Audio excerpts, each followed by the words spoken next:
अनंत का विज्ञान। यह संपूर्ण ब्रह्मांड 3 गुणों से मिलकर बना हुआ है, जिसे हम धनात्मक पॉजिटिव ऋण, आत्मक नेगेटिव और शून्य कहते हैं। भगवान शिव प्रारंभ में ब्रह्मा के साथ मिलकर प्रगति की रचना करते हैं, जिसे धनात्मक कहा जा सकता है, और अंत में शिव भगवान विष्णु के अवतारों के साथ मिलकर प्रगति का विनाश करते हैं, जिसे ऋण आत्मकता कहा जा सकता है। वास्तविकता में शून्य में ही धनात्मकता और नेगेटिविटी दोनों ही विद्यमान है। इस प्रकार एक अर्ध चक्र पूरा होता है। इसके बाद प्रतिबिंब प्रगति का अस्तित्व आता है, जिसमें विपरीत क्रिया होती है, जिसमें शिव भगवान विष्णु के अवतारों के साथ मिलकर रचना करते हैं और ब्रह्मा के साथ मिलकर विनाश करते हैं। इस प्रकार एक अनंत चक्र पूर्ण होता है, जो हजार। इसी प्रकार यह चक्र अनंत काल तक चलता रहता है और खरबों प्रगतियां बनती और बिगड़ती रहती हैं।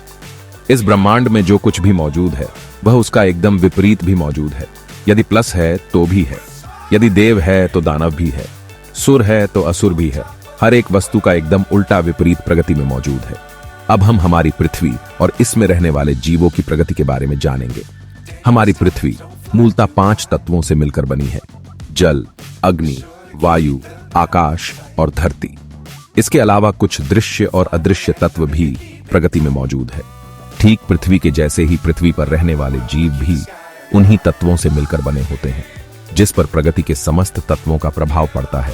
पृथ्वी और हमारी निहारिका के समस्त ग्रहों, विंडो और तारों का प्रभाव सभी जीवों पर पड़ता है। परंतु यदि हम इस तत्व को जान लें कि इन सब के अलावा हमारे पास एक ऐसा तत्व है जिस पर ब्रह्मांड के किसी भी ग्रहण का प्रभाव नहीं पड़ सकता, वह तत्व है हमारी आत्मा। आत्मा सर्वाधिक दिव्य और स्वयं ईश्वर होती है। आत्मा ना तो प्लस होती है और ना ही ऋण होती है, वह शून्य होती है और शून्य से अनंत तक की यात्रा भिन्न भिन्न रूपों में तय करती है।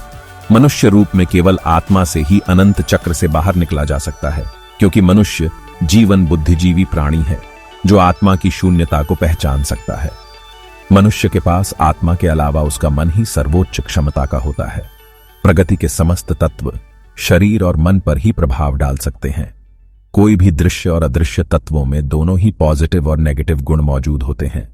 काम, क्रोध, मत, लोभ आदि नकारात्मक गुणों के साथ इन्हीं के अंदर सकारात्मक गुण भी छुपा होता है। सत्य, ज्ञान, लाभ, जय आदि अदृश्य तत्वों में ही गुण मौजूद होते हैं। वास्तविकता में यह तीनों कौन मौजूद होते हैं? इस ब्रह्मांड में जो भी है वह इन तीनों गुणों से मिलकर ही बना है। मनुष्य का मन इन तीनों गुणों से प्रभावित होता है। मनुष्य बुरा कर्म करता है तो ऋण को पाता है, और यदि अच्छा कर्म करता है तो धन को पाता है। परंतु दोनों ही कर्म मनुष्य को अनंत चक्र में घुमाते रहते हैं। ऐसे में मनुष्य को चाहिए कि वह शून्य में रहकर कर्म करे। इसी के माध्यम से वह इस अनंत चक्र से बाहर निकल सकता है, जिससे भगवत गीता में निष्काम कर्म बताया है। शून्य में रहकर कर्म करने से अर्थ है बिना लाभ हानि के धर्म पालन हेतु किया गया कर्म।